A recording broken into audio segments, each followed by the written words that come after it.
Eto na ang sunod mga kababayan. Alam nyo ba yung balita ngayon? Hindi pa no? Meron akong ipaparating sa inyo mga kababayan na kung naalala ninyo si Rowena Garma. Si Rowena Garma, hindi tinanggap ang kanyang asylum or pag-seek ng asylum sa Amerika. Pinauwi. Ngayon mga kababayan, according kay DOJ Secretary Boying Rimulya, na si Rowena Garma posibleng gawing star witness sa ICC laban kay Digong. Patay kang bata ka. Patay kang bata ka. Kasi ganito yan mga kababayan Gusto ko explain sa inyo. Bago ko i-play ang video. Mabubulok talaga si Digong. Mabubulok si Digong, mga kababayan. Hindi na makakauwi yan. Una, kung ako si Rowena Garma, mamili ako. Ikukulong ako or mag-star witness ako para hindi ako makulong. Dalawa lang pipiliin niya. Mag-star witness ako at ituro ko't idiin ko si Digong na totoo lahat or ikulong ako na hindi ko makasama pamilya ko. Mamili ka. Kung kayo ang nasa katayuan ni Garma, mga kababayan, press 1 kung mag-star witness ka, press 2 kung magpapakulong ka. Sinong tanga na papayag magpapakulong? Yung mga diskaya nga, gusto mag-star witness, ayun humingi nga ng ng witness protection program Kasi baka tutugisin sila ng mga congressman na nilaglag nila O baka ipapapatay sila. Ngayon mga kababayan, tanungin ko kayo, kung kayo ang nasa katayuan ni Garma, mag-star witness ka, press 1, o magpapakulong ka, press 2? Malamang sa malamang, mag-star witness na lang ako, hindi pa ako makulong.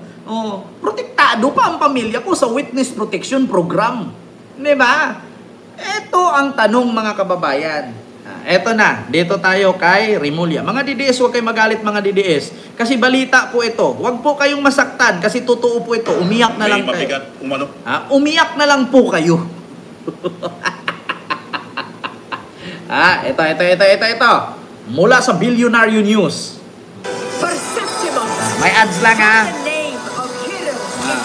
Magpakulong ka, presto. Biyaheng abroad ulit si retired colonel or police colonel at former PCSO chief Rowena Garma, isang araw lang matapos umuwi sa Pilipinas mula Amerika. Patay! Kilalang malapit si Garma sa dating Pangulong Rodrigo Duterte, Nako! Pero tetestigo raw siya sa ICC laban kay FPRRD. Nako! Eto na nga!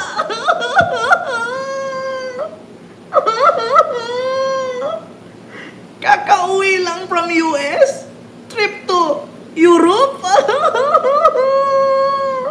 Mga DDS. Yung tatay ninyo. Mabubulok na talaga.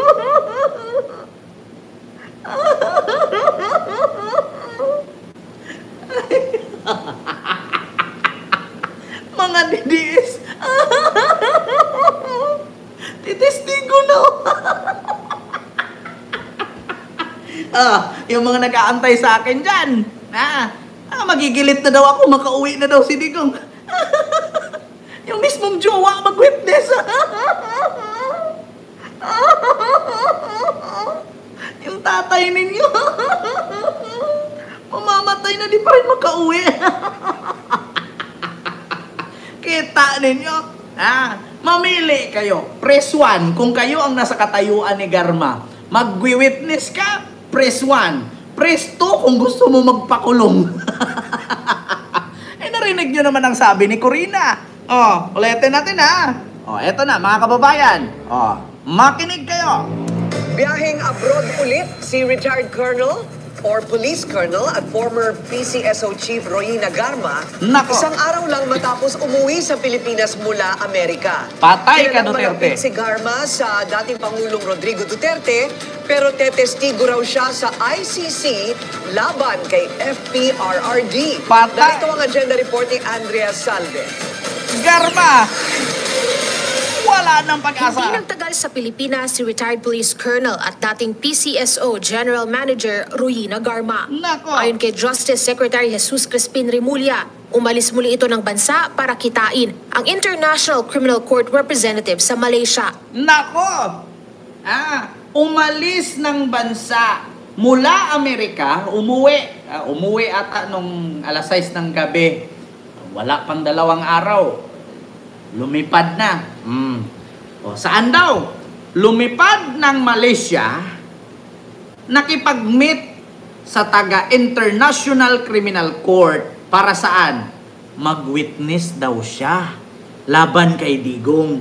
So, nandun na sila sa Kanyas. Nandun na si Matubato. Andyan pa si Garma. Baka naman si Bongo mag-witness na rin. Baka si Bato, ramdam ko pa naman si Bato na parang ang death penalty ibabalik sa mga may kasong plunder. Ramdam ko naman na sabi ni Bato, wala akong pakialam kahit panahon pa yan ni PRRD, pera ng taong bayan yan, imbestigahan yan. Nako. Delikado ito. Garma, kakauwi lang, wala pang 2 days, lumipad na namang Malaysia, nakipag-meet, at magiging whistleblower, lumipad pa Malaysia, testigo raw sa ICC, si Garma. Ito, Bilyonaryo News. Nako po. Ako na nagsabi sa inyo mga kababayan, hindi na talaga makauwi si Digong, mamatay na talaga yun doon. Continue. Tetestigo raw si Garma laban kay dating Pangulong Rodrigo Duterte. Nako! Diyos ko! Tetestigo si Garma laban kay Digong. Mga didis! Sara! Paningkamot yun ay!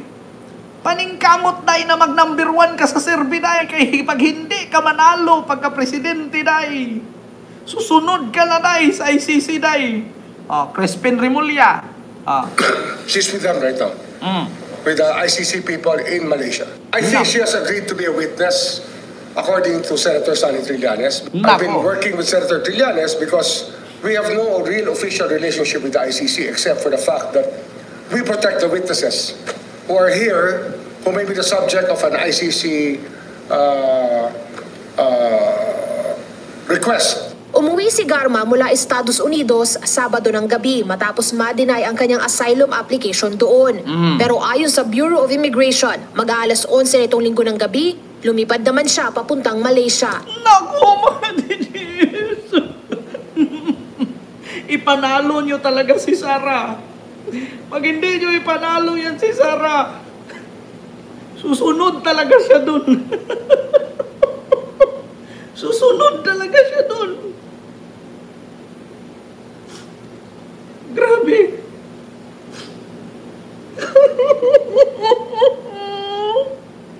Mga didiis, yung tatay ninyo, yung pang-tracing jowa, bumaliktad na. Oh my God. Alam nyo, na-realize ko ngayon, yung mga ginawa ni Digong noon, yung kukuha ka ng witness at ipo-point out mo yung tao para may dahilan na ikulong, bumalik sa kanya ngayon. Kita ninyo dati, anong ginawa ni Digong doon kay Jed Mabilog, mayor ng Iloilo? Pilit niyang pauwiin at papuntahin sa Krame. Kasi pagdating daw sa Krame, pipilitin siya na i-point out si Drilon, no? Si dating senador Franklin Drilon at si Maruhas na ituro ni Jed Mabilog na drug lord. Para may rason si Digong na either patayin or ipakulong si Maruhas at si Drilon. Nako. So ngayon yung ginawa ngayon kay Digong, eto na. Yung jowa niya, si Garma, titistigo laban sa kanya. Matatandaang naglabas ng Immigration Lookout Bulletin Order ang DOJ para kay Garma noong November 2024. Nako. Pero bago yan ay humarap muna ang dating PCSO exec sa House Quad Committee investigation sa drug war. I think that she is the highest ranking police officer that can be asked to give a narrative. Si Garma po ang pangalawa sa pinaka-highest ranking officer nung panahon ni Digong. Colonel si Garma. Una si Bato, kasi si Bato PNP chief. So, sabi ni Crispin Remulla or ni Boying, I think she is the one of the highest PNP officers nung panahon ni Digong. Naku, sabi ko nga sa inyo mga kababayan. Anong sabi ni Bato? Meron daw mga investigador sa Pasay, nakabok sa hotel. Marami daw mga pulis na retired, pilit daw na paaminin na totoo ang drug war ni Digong. Ang problema ngayon mga kababayan, mamili si Garma, ikukulong siya o mag-star witness siya. Pag nakulong si Digong, absuelto siya. Star witness siya eh. Nako po. Eto pa, continue mga kababayan. The drug war, the reward system, and the other parts of her testimony which she already gave before. Sa darating na September 23, magaganap ang confirmation of charges ni Duterte para sa hinaharap na crimes against humanity sa ICC. Sa tingin ni Remulla, hinahanda na ng ICC si Garma bilang isa sa mga ihaharap na testigo roon. Para sa agenda, Andrea Salve, Billionaire News Channel. Kita ninyo? Didis, oh. Didis.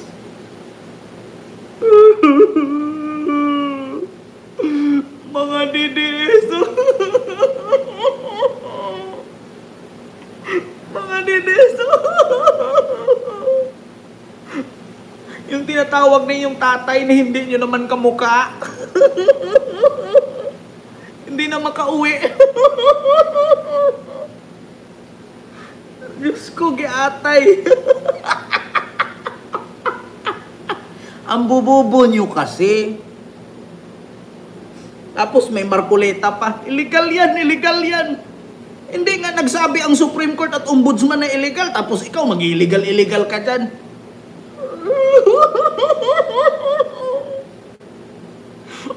Kawawa. Hindi na makauwi si Digong.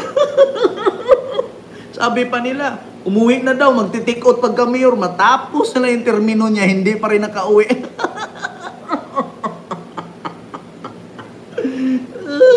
Ginoo ko. Kaluoy sa tigulang. Mamatay na lang, di pa rin makalulo. Ay, Diyos ko. Ayun na nga. Mga kababayan, kitang-kita nyo naman po. Rinig na rinig nyo po. Hindi po tayo nag-imbento ng kwento. Lahat po yan may pinagbabasihan. At lahat naman po ng sinabi natin, nagkatotoo naman po ito nangyayari. Kahit sabi ko nga, fake news lang. Sabi ko nga, chismis yan. Huwag paniwalaan kasi chismis.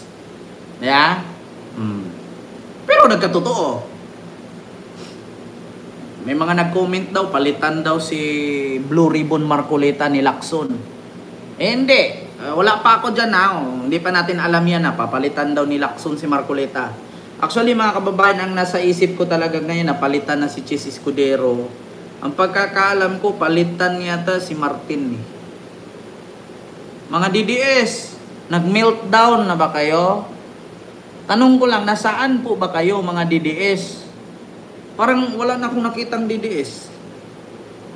O baka bumubuo pa kayo ng mga fake news dyan baka naggawa na naman kayo ng mga AI video dyan para pampakalat nyo naman, para siraan si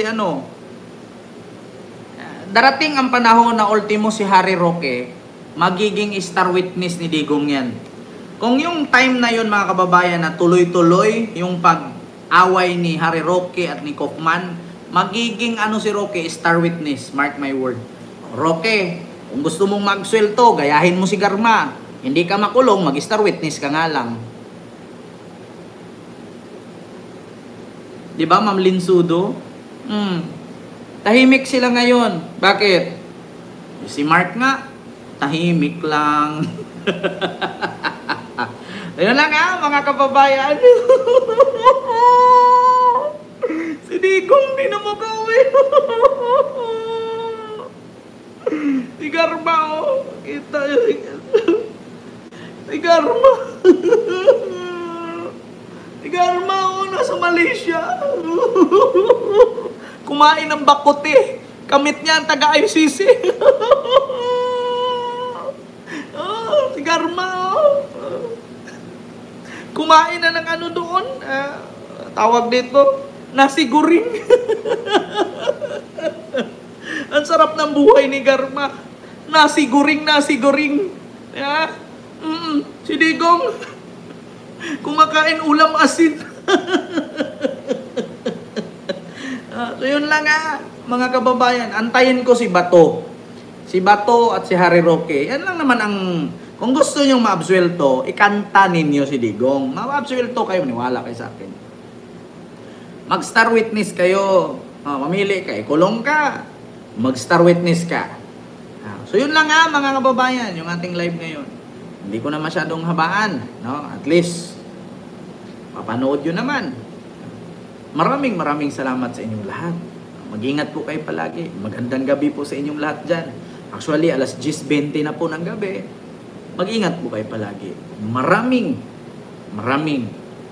salamat po. Hindi ko po kayo maisa-isa, pero nababasa ko po lahat ng comment ninyo.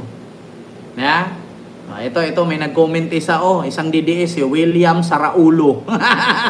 Ulol ka daw. Sabi niya, ulol ka. Kayo mga DDS, sabi ko sa inyo, wala na kayong power.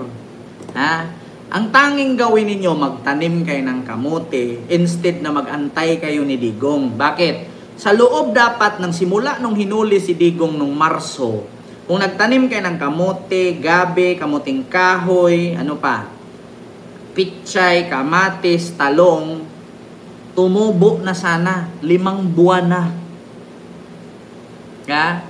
5 buwan na. Kung yung inantay nyo dyan at nagpakatanga, kung nagtanim kayo ng gulay, may mahahakbis kayo.